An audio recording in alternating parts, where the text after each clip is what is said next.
What is going on, you guys? We are back, officially back. Another episode in the books. I've returned. Appreciate you guys. We have returned, but we got some special guests in here today. But I got to give us a shout out to you guys for staying tuned with us. Welcome to the Blue Stable. I'm the host, Culture Shock. But I got my guy with me, Landon. Landon, how we doing today? Man, I'm doing great. I can't believe finally you're back. I've been like trying to hold down these like Twitter spaces and all this stuff. Shout out to Ben Bohr, Colts Film Room, from him locking in with me, like going through all this. But I'm so happy you're back. And not only that, but we got Andrew Moore and Drake Wally on the show today. So I'm doing extras good. These are not only two of the best content creators in the game, they're also two of the best humans in the game as well. Love chatting it up with these guys. Just couldn't be more excited than I am today. Absolutely, absolutely. You heard it here first. We do have Drake and Andrew here. Shout out to Horseshoe Huddle, man. These guys know how much I be spamming and retweeting and liking and being their podcast shows as well. We appreciate them for joining us today. Drake and Andrew. Drake, how are we doing today? Dude, we're doing good. Coming off the first win of the season, being on the Blue Stable podcast, it's all pretty freaking good, man. It's all good right now. But I do think that there are some things to discuss that the Colts still have to work on. But man, I'm happy we're on the show. It's been way too long. It's been overdue. So this is awesome. I'm pumped. Got my guy Andrew. Andrew, how we doing today, bud? Doing fantastic. Appreciate you guys having us on, and yeah, we've got. There's never any shortage of topics to talk about when you cover the Indianapolis Colts. And while there hasn't been crazy drama this year, there's still plenty to talk about. So I'm excited to dive into it with you guys. Yes, absolutely, absolutely. Let's go ahead and hop into it. We got to start with our QB. Of course, we know the Colts won last week. It was against the Chicago Bears. Finally, we got a victory Monday, victory week ahead of us, so we're all smiles and giggles. But it was a roller coaster game, roller coaster of emotions, but it's not a roller coaster without Colts football. So we got to talk into it. We got to start with Anthony Richardson's gameplay. Of course, he was up and down. We got to give our thoughts on him. I thought his performance could have been, it could have been better. If, he had a lot of passes that just seemed over the top, a lot of drops as well. But, it was Josh Downs' debut as well. But, Anthony Richardson, a lot of Colts fans are not comfortable with his performance so far. Of course, they still forget the development part, and he's a young talent that still has to, progress in his game and things of that nature. We're going to start with Landon. Landon, what was your thoughts on Anthony Richardson's performance in the victory? Geez, why you got to start with me? Okay, so here's the question: do you want me to blow smoke up your ass, or do you want me to be honest? Because that's you can be honest. You can be okay. honest. Be honest. All right. Sure, the internet will love this. All right. So, just being completely brutally honest here. Probably nothing new. It's not good. It's not good enough. Now, I want to caveat this with saying, we know the development has to take place. We know there's going to be ups and downs. We know this. We're not breaking any news here. But right now, where we're at with this team, where we're at with this football team, this is really excluding week one, because I thought week one, it was really him kind of carrying things and then everything around him kind of letting him down. Where I think the last couple of weeks, it's been pretty easily the worst stretch, maybe going back to high school for him. I don't know if I've even seen him play this bad in college. Right now, with the passing game specifically, throwing the football, trying to stay in rhythm, stay on time, it's not there. It's not at the NFL level. It's, in all honesty, it's pretty much not even at high school level right now, the way I'm seeing on the field. It's the good thing. I'll start off with this. The good thing you can take away from this is really outside of the end zone, the red zone interception, which was just horrendous. He's seeing things correctly, right? You don't see many bad reads from him. So he knows where to go with the football. He knows the right play to make. And whenever you're talking about young quarterbacks, that's such a massive thing. The big concern, though, is now the accuracy.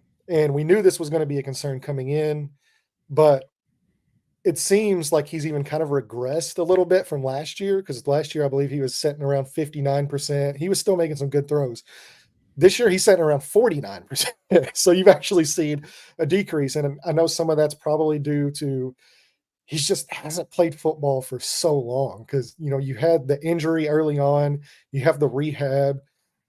You're not even able really to go through like footwork because you're still recovering and you can't really have any type of stress on the shoulder. So footwork drills weren't there, throwing drills weren't there. You're basically just sitting on your butt and trying to get it right. I think what you're seeing now is kind of the product more of that. But like I said, if we're just being brutally honest, it's not good enough, and it's not good enough for this team to compete. I know I got pushback on that. Well, they won this weekend. They won. Look, how many games do you really think you're going to win in the NFL when your quarterback is turning the ball over at the rate he's turning the ball over, and you've got a passer rating under 40? I mean, you're not going to win a lot of football games like that. So I think now the next step, to me, we just need to kind of reset expectations, because this was never going to be, and I've said it for months, and I've also got a lot of pushback on this. This was never supposed to be. They were 9-8 with Gardner Minshew. If Anthony Richardson plays and he's plugged in there, they make the playoffs. Because I think I heard that so much this offseason. That was never the case to me. So I think we need to now reset expectations of what we need to expect from the quarterback moving forward. And I think you just want to see incremental growth. But at the end of the day, we talk about the ups and downs. Eventually, you got to start showing some ups. So because right now, all we're seeing is downs. For Josh Downs, of course, we can talk about that. But we've got to start seeing some ups. We have to start seeing just some routine, normal plays, because it's nothing. We've seen him do the extraordinary, but now it's we just have to start seeing some routine stuff. Absolutely. I agree. I agree. Andrew, we can start with you, of course. We can get your thoughts on Anthony Richardson's performance this game. Yeah, I mean, I echo a lot of what Landon said. I think, going back and watching the film again, and even listening to his post game comments, I think that really gives insight into what is going on in Anthony Richardson's mind. It's almost like when he sees the short to intermediate routes and the guy's open, he's thinking, oh my God, there's a guy open. I got to get him the football like now. And he's rushing things. And I think that's just a product of him having 7 NFL starts. The game is just really sped up for him right now. It's also a product of not playing live football. And I don't really count preseason football as live football, not actually taking a regular season snap in 11 months, guys.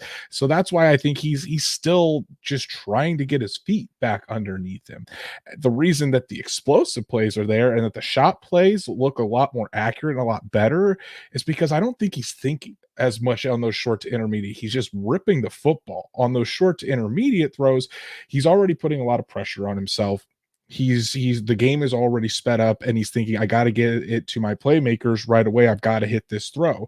And instead of actually going through his mechanics, having his body weight transfer over to his front foot, he's kind of putting all of his weight on that back foot, and more so just using his arm. And that's a lot of times what causes throws to sail. You're not transferring the weight forward to your front foot. He's just trying to get the ball out as quickly as he can to his receivers. And those deep throws, he's not really thinking. He's just kind of going through the motions that he has been taught all through the years, and it's more natural to him, in my opinion. That's at least what I have seen on the film.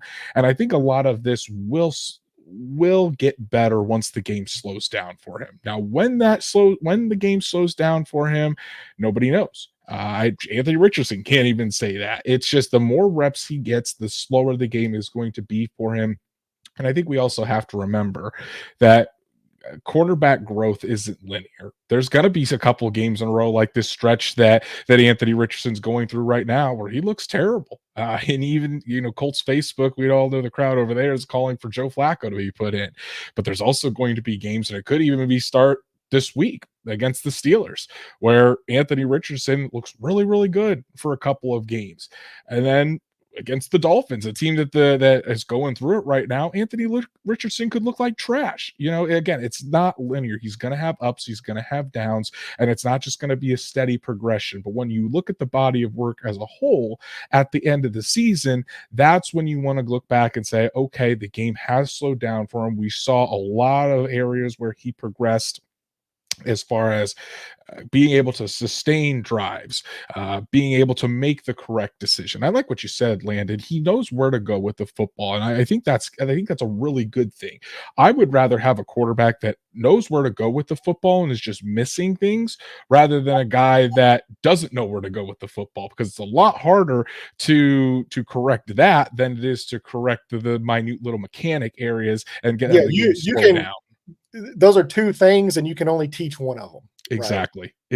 So yes, it is a rough stretch, and I do agree, Landon, that this is, it's not good enough for Anthony Richardson. He knows that. Shane Steichen knows that. Jim Bob Cooter knows that. And again, I think it's just going to take those live reps, that repetition, and I think that once the game really starts to slow down for Anthony Richardson, you're going to see quite a difference, and in his ability to complete those throws, make the layups, and this Colts offense to sustain drives. Yeah, and just to piggyback off that real quick before we hear Drake, I like what you said too about whenever you listen to Anthony Richardson talk, because if you listen to that post-game locker room talk, this is coming after a win. What's the first thing he says? I'm going to be better for you guys. I'm going to be better. You listen to the press conferences. He knows what the problems are. He's very self-aware, right? This is a guy that wants to be great. This is a guy that wants to put in the work to be great. And I think that's where the difference is whenever you talk about betting on guys and betting on talent. I think if you can find someone with the talent he has, but also that mentality that he has, and I think that's what separates him from some other guys. Now, we don't have a crystal ball. We don't know if it's going to work out. It might work out. It might not. But you always bet on the person whenever you bet on the talent. And I think you have a really good mixture of both of those things there. All right, we're gonna go to Drake on his QB thoughts, and then we're gonna transition over to the Shane. Then after that, you can give your thoughts on Shane Steichen's play calling as well. Yeah, so Andrew and Landon really did a great job covering it. But in short, I guess the only thing I could dash in here is you got this guy that has so much potential, and he's got such a disgustingly powerful arm that, when he's thinking too much, and kind of like Andrew said, he's rushing things. A guy that has an arm like that is probably going to overthrow the ball more than not. He's got a rocket, and he's got this ability to make these 65-yard throws on a dime, and all the athletic traits are there. And like Landon said, the personality is there, the leader is there, and the team is bought into him. I mean, you heard Quentin Nelson saying, "We've got your back, brother." Like, the team is bought into this guy. He even gave credit to Jonathan Taylor for winning the game. So, I mean, you've got yourself a leader. The athletic traits are there. Clearly, he can make the spectacular throws. Clearly, he knows where to go, and he's very bright. Now, going back to the Packers game, I obviously know that they're not going to make a game plan as linear as they did for Malik Willis for Anthony Richardson. But Andrew said in our pregame breakdown that Thursday, he said, if the Colts allow Malik Willis to make simple decisions where he doesn't have to think, they're going to win this game because he's going to get into a rhythm. And he went 12 for 14. I mean, I'm not saying that you have to do that with Richardson, but now Malik Willis has won 2 games as the Packers starter because they've got him making very simple reads. I'm not saying you have to dumb it down, but get Richardson not thinking too much, because like Andrew said, when he's not thinking, man, it just is more instinctful now. Like Landon also said, you still have to make the layup throws when you do have to think through your progression. So there's a lot to decipher here. There's a lot to wait on. Colts fans, I know, want to see results now. Guys, he's for the second year in a row, he's the youngest starter in quarterback. And that's never happened. So I think that, 7 NFL starts is a baby in the NFL. You just have to be patient. It's going to come. It just might not be this season. But like Andrew said, at the end of the year, look back on the whole line of work, and that's how you evaluate the guy. I agree 100%. You mentioned the play calling with the layups and everything. I think Shane Steichen, when it comes to, last game against the Bears, of course the Bears had, one of the worst defenses going so far. But I think, in the second half, they started to kick it up a notch and be a little more aggressive. We started to see Jonathan Taylor. We seen Trey Sermon come in the game. I think maybe the pace is a little too slow to start off at the beginning. But I think if they implement the run game a little bit more, of course we question on the option plays, why not Anthony Richardson take a little bit more of the option plays and things of that nature. We're gonna I'm gonna ask Drake first. What's your thoughts on the play calling so far, and maybe it can and the pace of things of that nature? I think that maybe you could use more of the RPO, but also you can't really blame Steichen for wanting to take shots at Mitchell and take shots at Pierce and take shots at Pittman, especially Mitchell, because he's been getting wide open and he's just not hitting him. Okay. There's probably 2 touchdowns on the field for number 10. So, but you're also just, I guess I'm okay with the play calling because, man, he showed he could hit some freaking incredible throws. And even that one to Doolin was thrown so hard. Aziz Al-Shair was basically in midair trying to go after it he was basically trailing a comet. I mean, so it's all right there. I don't think the play calling is necessarily bad. It's really just about you got to keep him out there. He's got to make these mistakes. He has to make that overthrow so he knows next time to wait a second and be more patient on that throw than just rush it like Andrew said, or like Landon said, hey, you don't need a rocket on this one. It's a fly. You don't have to kill it with a bazooka, man. Just use a fly swatter. Like the real simple reads, simple throws. He's just got to start hitting those. I don't really have a problem with the play calling. Maybe make it a little bit simpler so the throws are quicker. He's not thinking as much, then open it up a bit more. But of course, we're just the analysts. So I do think that when you look at how the Colts attack things in the second half, really leaning on Jonathan Taylor in the run game, I think that takes pressure off of Anthony Richardson. You don't have to, as Drake has said in the past, he doesn't have to think he's got to put that S on his chest and carry this entire team.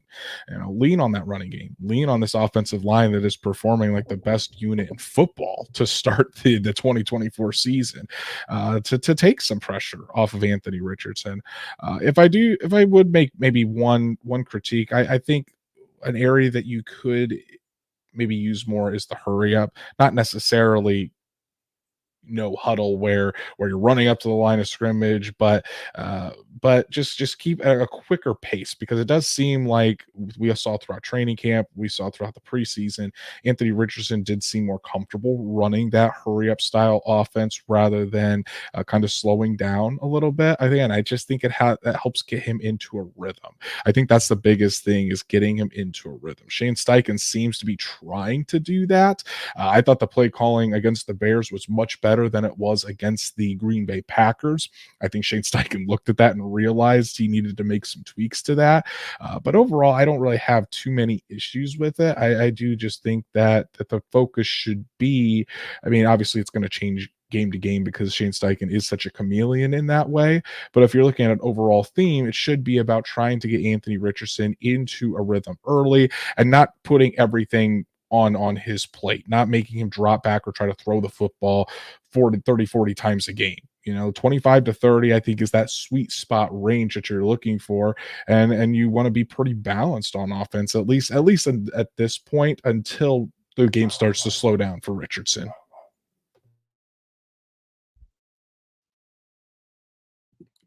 Yeah. So I did kind of have a little bit of issue with the Green Bay game, as far as the play calling goes. Not necessarily the play calls, but more about personnel usage.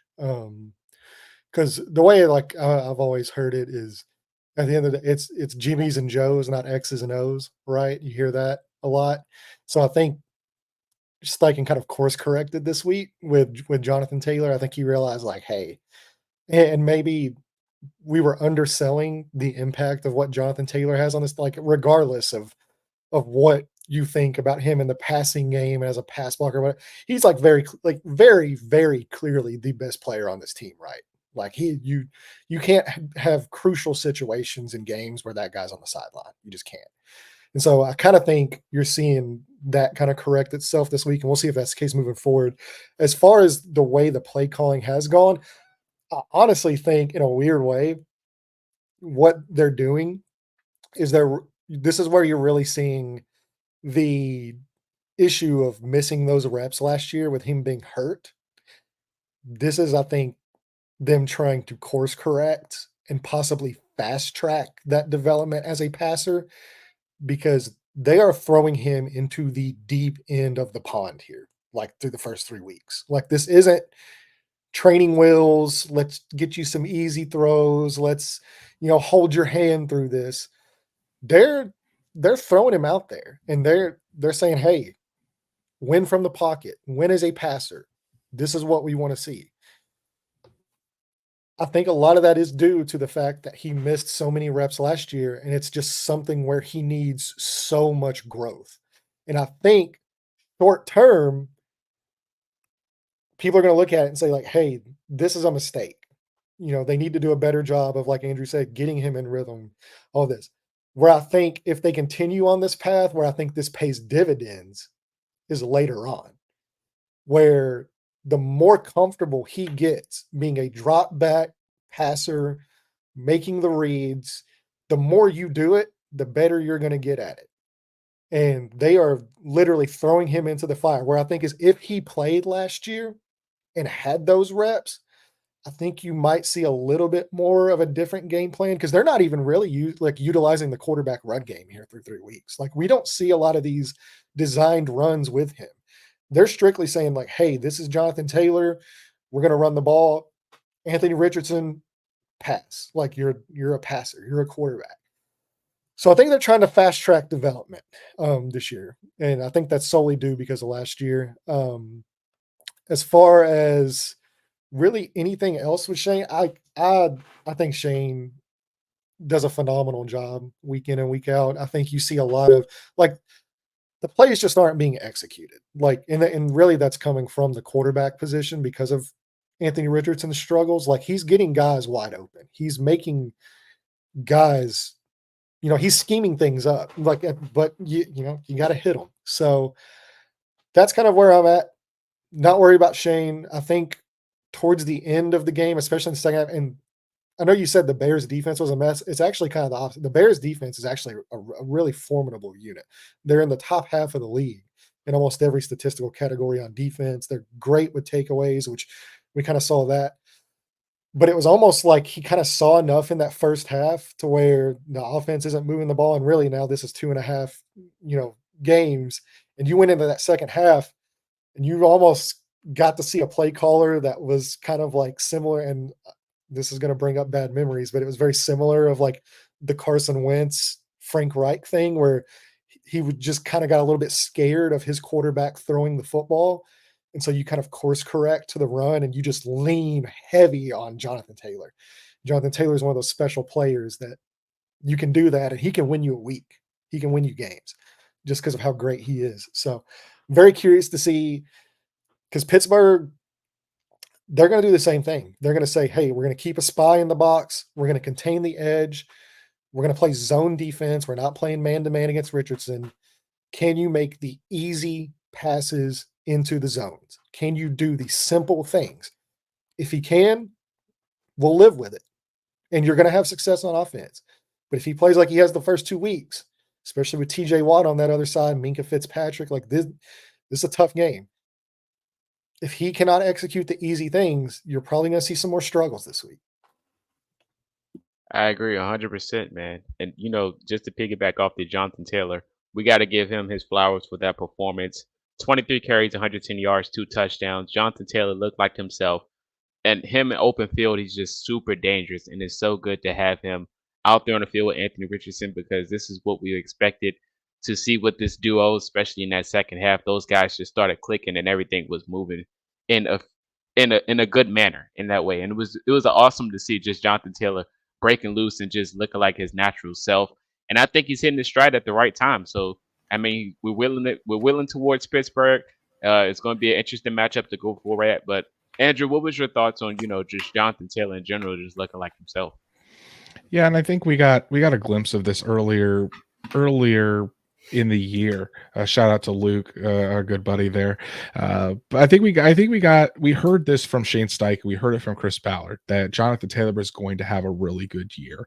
We saw him get healthy at the end of 2023, especially that performance against the Houston Texans. I think we all knew then that Jonathan Taylor was back, and so far he's looked the part. I mean, yes, the Houston Texans did a really, really good job of stifling Taylor and forcing Anthony Richardson to try to beat them through the air. But against the Packers, averaging damn near 10 yards per carry. This week against the Bears, just solidly running the football. That quick twitch cutting ability that we haven't seen from Taylor in a couple of years because of that ankle injury. It's back. And when you have Jonathan Taylor fully healthy, and you have this offensive line in sync like they have been, guys, I'm sitting there watching the film and watching on game day, and I haven't seen Quentin Nelson play like this in years. Ryan Kelly looks like a Pro Bowler. Braden Smith is healthy on the outside. Bernard Ryman is still a solid left tackle. I mean, Anthony Costanzo 2.0 is what he's looking like, where he's not going to get a lot of high accolades, but man, he's just a solid left tackle for you. And Will Fries, my goodness, Will Fries is earning a big payday after this year. This offensive line, probably the best offensive line we've seen from the Colts since 2018, 2019, 2020. Shout out to Tony Sperano Jr. for really getting this group back and humming. So when you have an offensive line that is just dominating up front like the Colts are doing and like the Colts did against the Chicago Bears, you have Jonathan Taylor, who is running confidently. He's seeing things, but at the same time, he's being patient and letting the blocks develop because he knows how potent and how powerful this offensive line is. It's a really dangerous combination for opposing defenses to have to attack because, again, once the Colts do start using more of the quarterback run game, it's kind of pick your poison. I think defenses have really zoned in and on trying to stop Anthony Richardson as a runner, and that's allowing things to open up for Jonathan Taylor. And at some point, if Jonathan Taylor keeps gashing defenses like this, defenses are going to have to adjust, and then that's going to open up the quarterback run game. So again, it's kind of like pick your poison. So Jonathan Taylor, I've been really, really excited to see him get back to his the form that we all know Jonathan Taylor can be, and really it's creating the identity early on for this Colts offense that of running the football, and I think that's needed in a year where you've seen defenses really go to that too high shell. Passing is down, rushing is up, and when you have one of the best running backs in football, that's going to be a huge asset for your team moving forward for you to win some games as your young quarterback continues to develop and make mistakes. Yeah, and I actually like what Andrew said real quick there about just the offensive line and Jonathan Taylor, because there's really nothing better for an inexperienced or developing quarterback than an offensive line and a running back that you can lean on. Really, the only thing missing is the tight end. That's about the last thing you need is a close target to hit in the intermediate, and just that's been lacking if there is really a term for the receiving prowess of the tight ends for the Colts. But look, shout out to Mo Alley-Cox. Shout out to Mo Alley-Cox. He's starting. He's out there making plays. He's out there blocking. Great blocking, though. Great blocking his ass what off. A guy. He's basically like that right there is a testament to the rest of the way that the line is blocking. You've got the tight ends like him out there blocking, and Taylor's averaging over 5 yards a clip. And I think that you also have a coach in Shane Steichen who saw that game plan against the Packers, and like Landon said, he said to himself, 12 carries for 103 yards. 12 carries for 100. That's almost 9 yards a carry. And so then anytime you see this guy get over 20 carries, I mean, it just looks like a monster performance. So credit to Jonathan Taylor, man, credit to that offensive line. They punched the Bears in the mouth, and they have got a formidable defense. So amen to that. We gotta go to the most important part of this conversation, is because going into this season, we thought this defense was going to have a lot of hiccups, right? But against this Chicago Bears team, I've never been so shocked in my life, especially without DeForest Buckner, to see so much pressure and impact and then playing aggressive. This is the most This is the best game so far this year, of course, is against the Bears. This defense was looking so good. And of course, we got to give our flowers to Landon's favorite player, Taven Bryan. Taven Bryan took played out of his mind this game. I was so shocked, and I literally almost lost my voice. Was just excited to see how good he performed. It was an amazing game for Taven Bryan. We got to give him his flowers. Shout out to Latu and Jalen Jones, even the linebacker core. Of course, we've seen EJ Speed going up against a Duze 1-on-1. We were like, don't ever let that happen again. But other than that, I think the defense performed very well this game. We're gonna start with Drake. Drake, what was your thoughts about this defense performance? I absolutely love Jalen Jones. It was definitely his come out performance. 5 tackles. Yeah, I think he had 1 for loss, 2 passes defended, 2 picks. Both. I told Andrew the first one he just teleported in front of the ball almost. I mean, he just waited, sat there, and looked right at Williams and read his eyes and baited him into throwing that flat. And if he doesn't catch it off kilter, it's 6 points. And then that other one where Nick Cross, credit to him, he's playing out of his mind, leads the NFL in tackles right now. Bats a ball away, and Jalen Jones just in almost a reactionary interception, just like sees the ball, it touches his hands, and he just catches it and gets a heel and a toe in. I mean, it's just like Jalen Jones really came out there and showed that I don't give a damn if I'm a 7th round pick. I don't give a damn if I'm number 40, which is disgusting number. But regardless of that, Jalen Jones really showed cornerback 1 prowess in that game, and Andrew mentioned this actually. In fact, I won't even take that away from Andrew. I want him to mention what he thinks about between him and Juju Brents right now. But Jalen Jones absolutely played out of his mind, and I also love the way Latu had that strip sack fumble at the end of the game. That was perfect. Yeah, I do think. I mean, Jalen Jones, what a great performance. The thing that has really been lacking with Jalen Jones has been the playmaking ability. We've seen him be able to be solid in coverage. Not going to say outstanding, not going to say great, but he's solid, especially for a 7th round pick. I think he's exceeded expectations in that department. But for him to show his playmaking ability, and if he's able to add that to his game on a consistent basis, now let's be real, he's not going to get 2 interceptions every game. But if Jalen Jones can turn into a cornerback that'll get you 4, 5, 6 interceptions a year, I mean, you're looking at a very solid starter. Very solid starter. Let's be real here. Since the downfall and everything that happened with Shaquille Leonard, the number of turnovers that this defense forces has just dropped through the floor.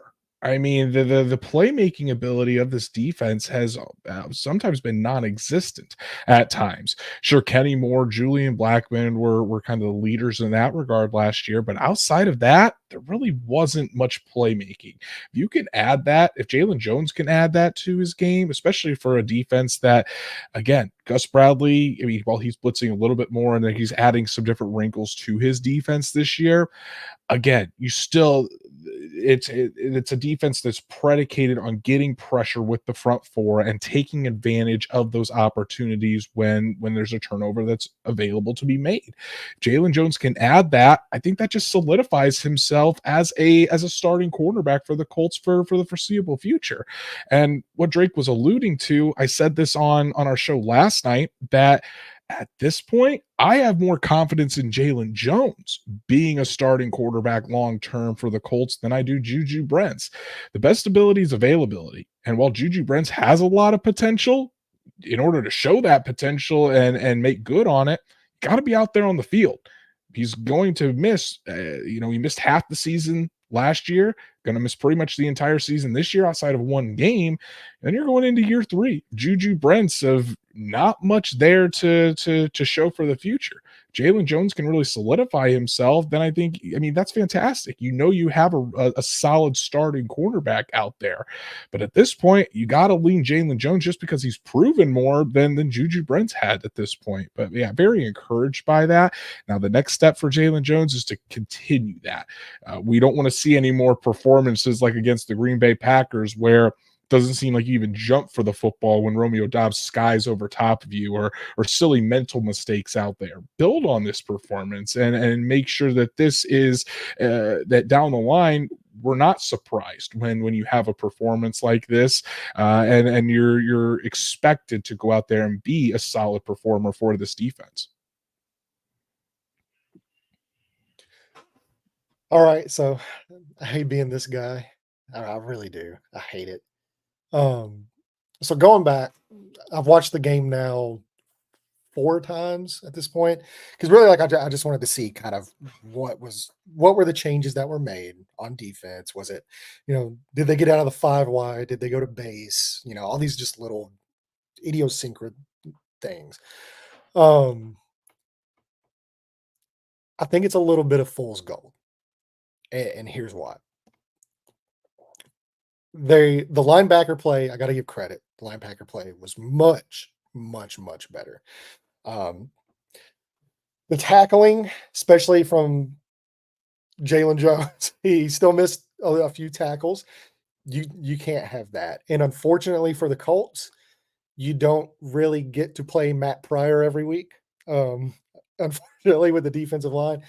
And that's kind of where I saw a little bit of the issues is I saw quite a few running lanes still there to be exploited. DeAndre Swift has the vision of like prime Trent Richardson right now.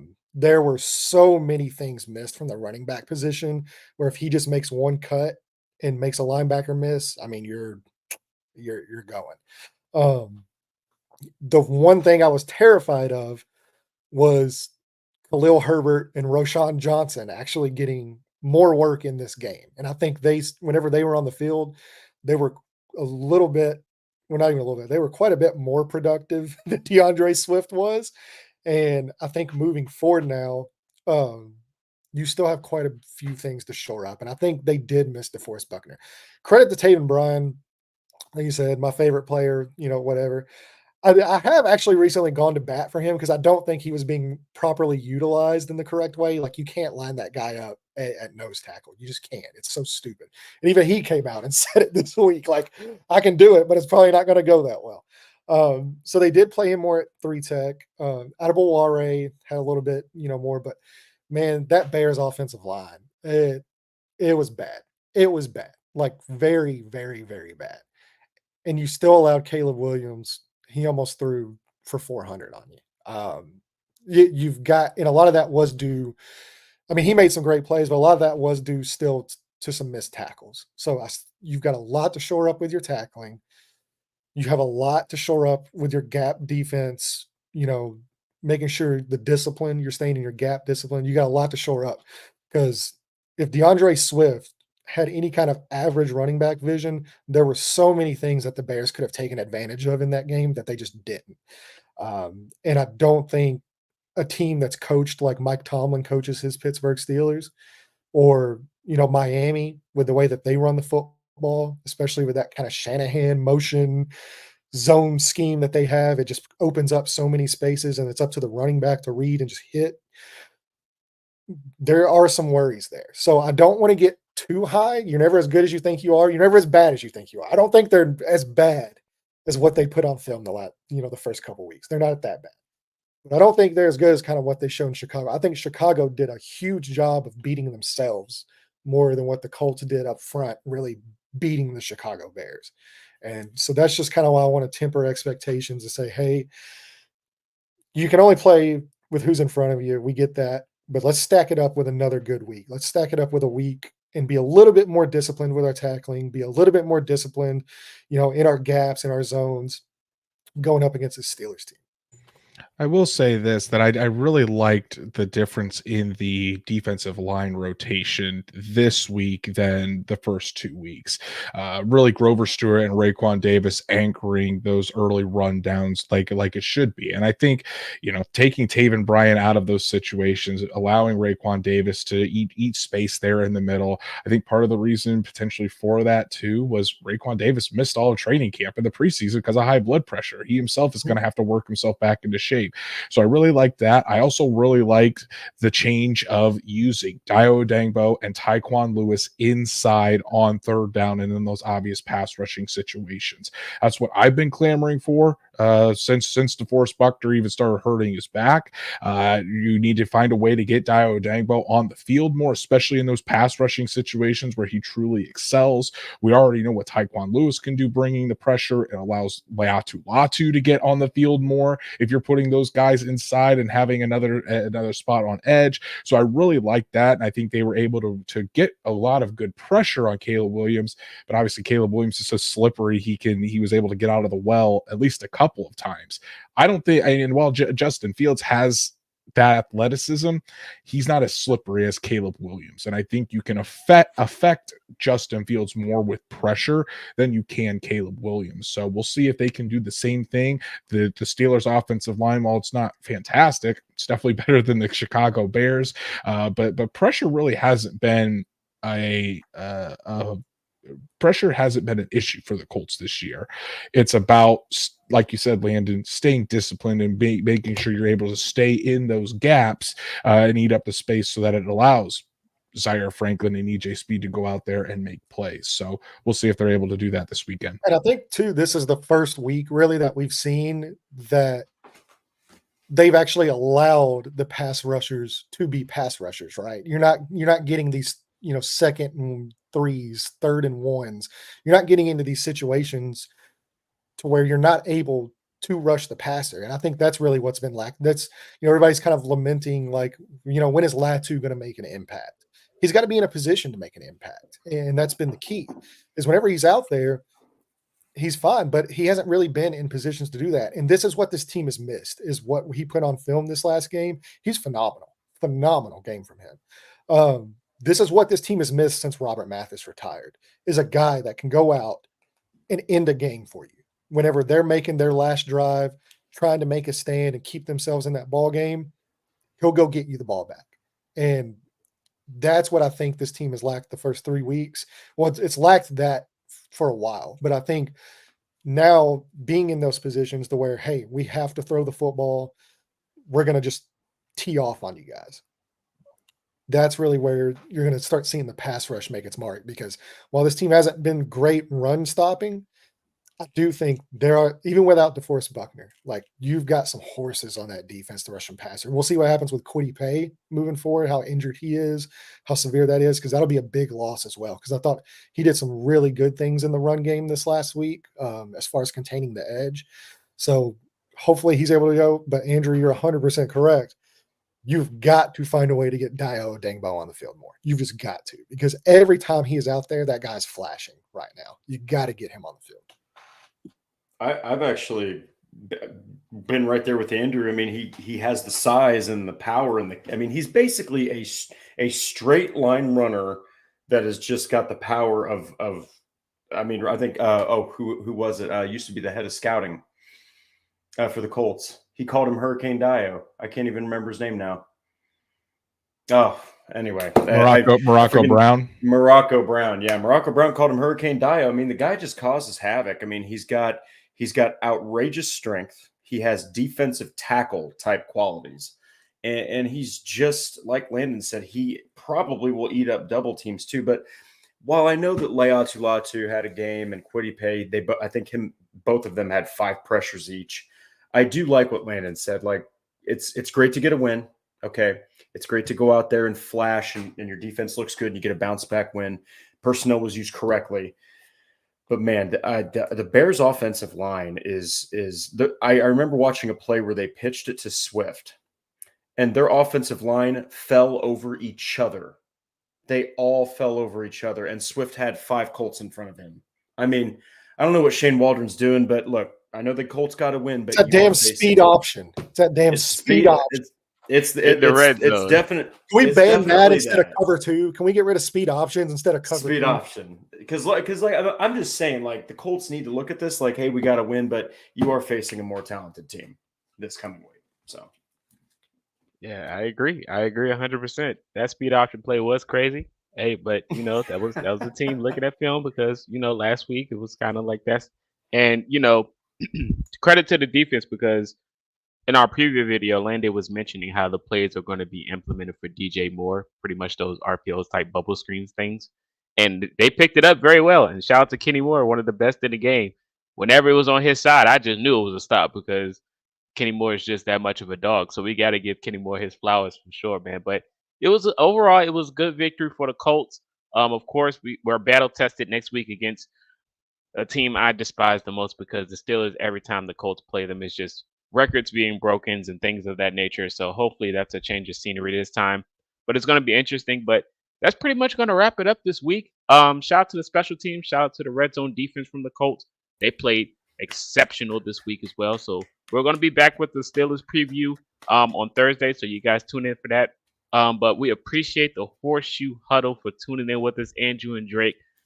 We appreciate you so much. It was an awesome show, and we got to do this more in the future. Of course, I will be around and let you guys know when you guys are available to do so. But that is Drake. That is Andrew. That is Landon. This is Culture Shock. We appreciate you guys. You guys have a great victory week, and we will see you next time.